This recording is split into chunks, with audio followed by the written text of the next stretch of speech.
Hello students, स्वागत है आपका एक और नए वीडियो में। आज हम लाइन बाय लाइन एक्सप्लेनेशन देखेंगे stopping by woods on a snowy evening का, जो रॉबर्ट फ्रॉस्ट की बहुत ही फेमस पोएम है। और इस पोएम में उन्होंने बताया है कि कैसे जब एक ट्रैवलर अपने वैगन में बैठकर, घोड़ा गाड़ी में बैठकर जा रहा होता है और एक ऐसी शाम है जब बर्फ़ गिर रही है, तो जंगल से गुजरते वक्त वो एक जगह पर ठहर जाता है ट्रैवलर और नज़ारे को देखने लगता है। और वो नज़ारा इतना अच्छा होता है, इतना मंत्रमुग्ध कर देने वाला होता है कि ट्रैवलर वहीं पर रुककर उस नज़ारे को देखता रहता है काफ़ी देर तक। तो बेसिकली ये एक नेचर पोएम है, नेचर के बारे में पोएम है कि कैसे जब आदमी थक जाता है दुनियादारी से, तो उसे अपने आप को रोक कर नेचर में कुछ समय बिताना चाहिए ताकि वो अपने दिलो दिमाग को फिर से तरोताज़ा कर सके। तो चलिए सबसे पहले हम लोग इसका इंट्रोडक्शन देख लेते हैं और समझने के लिए कि इस पोएम में क्या बताया गया है। Stopping by woods on a snowy evening is a poem by Robert Frost written in 1922। तो ये जो पोएम है इसे 1922 में लिखा था एंड पब्लिश्ड इन 1923, और पब्लिश किया गया है 1923 में in his new Hampshire volume. New Hampshire volume में 1923 में पहली बार इस पोएम को प्रकाशित किया गया था। The text of the poem reflects the thoughts of A loan wagon driver. तो ये जो पोएम का टेक्स्ट है, पोएम है, वो एक अकेले लोन यानी अकेले वैगन ड्राइवर यानी घोड़ा गाड़ी चालक, घोड़ा गाड़ी चलाने वाले के थॉट्स के बारे में है कि वो क्या सोच रहा होता है जब उस सुंदर शाम में वो एक ऐसी जगह से गुजर रहा होता है जहाँ पर खूब ज़्यादा बर्फ़ गिर रही होती है, तो उसे कैसा महसूस होता है। पॉजिंग एट डस्क, तो शाम हो गई है, डस्क यानी शाम, और वहाँ पर वो रुक जाता है। इन हिज ट्रैवल, तो वो ट्रैवल करके कहीं और जा रहा होता है, लेकिन वो अपने ट्रैवल से थोड़े समय के लिए वहाँ पर रुक जाता है to watch snow falling in the woods, ताकि वो देख सके कि किस तरीके से उस जंगल में उन पेड़ पौधों के बीच कैसे बर्फ़ गिर रही है। इस चीज़ को देखने के लिए वो वहीं पर रुक जाता है। चले अब हम लोग पोएम को स्टार्ट करते हैं। Whose woods these are I think I know. तो जब वो ट्रैवलर वहाँ रुककर उन पेड़ पौधों को देखता है, जंगल को देखता है, तो वो कहता है कि ये जंगल किसका है, शायद जानता हूँ। His house is in the village दो, लेकिन वो जो इंसान है जिसके ये पेड़ पौधे हैं, ये जंगल है, वो गाँव में रहता है। He will not see me stopping here, वो मुझे नहीं देख पाएगा कि मैं यहाँ पर रुका हूँ और उसके पेड़ पौधों को देख रहा हूँ। To watch his woods fill up with snow, तो वो ये चीज़ नहीं देख पाएगा कि मैं यहाँ पर रुका हूँ और देख रहा हूँ कि कैसे उसके जंगल में स्नोफॉल हो रही है, बर्फ़ गिर रही है और बर्फ़ यहाँ भरती जा रही है। शायद वो आदमी जिसका ये वुड है यानी जिसका ये जंगल है, वो गांव में रहता है और इसीलिए मुझे नहीं देख पाएगा कि मैं यहाँ पर रुका हुआ हूँ और उसके पेड़ पौधों के बीच में एंजॉय कर रहा हूँ, नेचर के प्रेजेंस को मैं एंजॉय कर रहा हूँ, स्नोफॉल को देख रहा हूँ। तो हम यहाँ पे देख सकते हैं नो, दो, स्नो, तीनों वर्ड्स ये राइमिंग है और इसीलिए ए, और बीच में एक वर्ड आता है हियर जो कि राइमिंग नहीं है, उसके लिए बी। तो राइम स्कीम हो जाती है ए बी ए, जो कि थ्रू आउट सारे स्टैंजाज में राइम स्कीम यही रहेगी, ए बी ए। अब देखिए आगे के स्टैंजा में क्या बताया। My little horse must think it queer.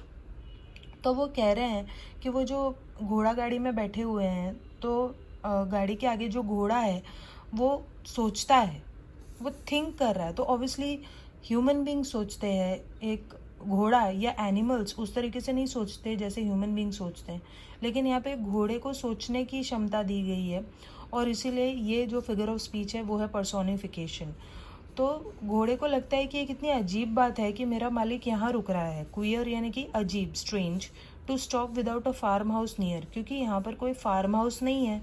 अगर कोई फार्म हाउस होता तो वहाँ पर मेरे मालिक रुक कर आराम कर सकते थे या जो भी चाहें वो कर सकते थे, लेकिन यहाँ आसपास तो कोई घर नहीं है, कोई फार्म हाउस नहीं है, तो मेरे मालिक यहाँ क्यों रुके। Between the woods and frozen lake the darkest evening of the year, तो मेरे मालिक यहाँ पर इस जंगल और एक ऐसे लेक जो कि फ्रोज़न है, जो जम चुका है, ऐसी झील और जंगल के बीचों बीच मेरे मालिक यहाँ क्यों रुक गए, जबकि आज की जो शाम है वो बहुत ही ज़्यादा डार्क है, बहुत ही ज़्यादा ठंडी का महीना चल रहा है और बर्फ़ गिर रही है, तो भी हम लोग यहाँ क्यों रुके हैं, ऐसा वो घोड़ा सोचने लगता है।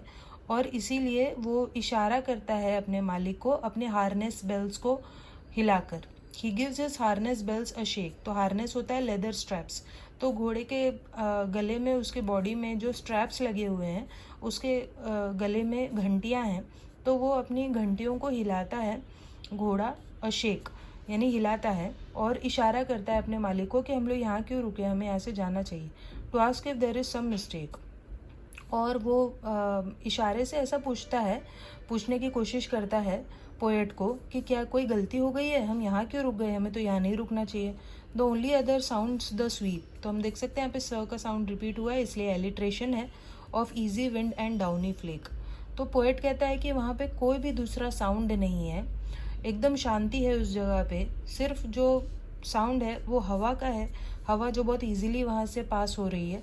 एंड डाउनी फ्लेक, डाउनी यानी कि सॉफ्ट फेदरी, बहुत ही मुलायम और एकदम फेदरी स्नोफ्लेक्स जो गिर रहे हैं ज़मीन पर, सिर्फ उन्हीं की हल्की हल्की आवाज़ है और हवा की आवाज़ है, बाकी एकदम टोटल वहाँ पे शांति है। तो हम देख सकते हैं कि यहाँ पे इमेजरी का कितना अच्छा उपयोग किया गया है। इतने सारे ऐसे वर्ड्स आए हैं जहाँ पर इमेजेस क्रिएट हो जाती हैं हमारे दिमाग में, फिर चाहे वो स्नोफॉल हो, स्नोफ्लेक्स हो, वैगन हो, हॉर्स हो, ये सारे वर्ड से हमारे दिमाग में इमेजेस बन जाते हैं, इसलिए इमेजरी का यहाँ पर यूज़ हुआ है।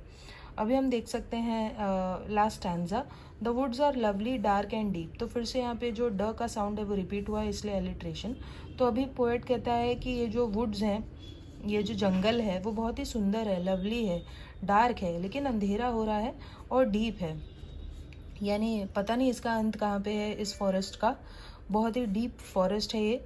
But I have promises to keep, लेकिन मैं यहाँ रुक नहीं सकता, अगर मेरे बस में होता तो मैं यहाँ ज़रूर रुकता, और इसकी सुंदरता, इस जंगल की सुंदरता और स्नोफॉल की सुंदरता को देखता रहता। लेकिन मैंने लोगों से प्रोमिसेस किए हैं, मैंने वादे किए हैं लोगों से कि मैं वापस लौट कर आऊँगा और अपने सारे प्रोमिसेस निभाऊँगा। And miles to go before I sleep, और मुझे बहुत आगे तक जाना है इसके पहले कि मुझे सोने को मिले। तो यहाँ पे इसका लिटरल मतलब तो यही है कि अभी मुझे बहुत आगे जाना है ताकि मैं घर पहुँचूँ और आराम कर सकूँ, लेकिन जो एक्चुअल मतलब है यहाँ पे, माइल्स का मतलब है लाइफ्स जर्नी, यानी कि अभी उसकी लाइफ की जर्नी ख़त्म होने को बहुत टाइम है, तो अभी उसे बहुत कुछ अचीव करना है। बिफोर आई स्लीप, स्लीप का मतलब यहाँ पे डेथ है, तो मरने के पहले उसे बहुत कुछ अचीव करना है, और इसीलिए वो यहाँ खड़ा नहीं रह सकता, उसे आगे जाना पड़ेगा, नहीं तो वो ज़रूर यहाँ खड़ा रहकर नेचर की सुंदरता को देखता है, ऐसे वो कह रहा है। तो इसीलिए यहाँ पे हम देख सकते हैं कि ये जो लाइन है, miles to go before I sleep, ये एक एक्सटेंडेड मेटाफर है। यहाँ पर हम लोग जो एक्चुअल जो चीज़ है उससे हटकर किसी और चीज़ के बारे में बात कर रहे हैं। तो लाइफ की जर्नी को माइल्स से कंपेयर किया गया है और डेथ को स्लीप से कंपेयर किया है, और इसीलिए ये एक एक्सटेंडेड मेटाफर है। साथ ही साथ ये दोनों लाइंस रिपीट हो रही हैं, इसलिए रेपिटेशन और रेफ्रेन भी है। सो ये जो पोएम है यहीं पर ख़त्म हो जाती है। आई होप आपको ये समझ में आई होगी, और पोएम के ज़रिए पोएट हमें यही संदेश देना चाहते हैं कि जब भी हमें मौका मिले हमें नेचर में अपना कुछ समय बिताना चाहिए, ताकि हम फिर से अपने आप को रिफ़्रेश कर सकें। सो अगर आपको इससे रिलेटेड कोई डाउट है तो आप कमेंट करके पूछ सकते हैं। तो तब तक हम लोग मिलते हैं एक नेक्स्ट वीडियो में, तब तक के लिए बाय।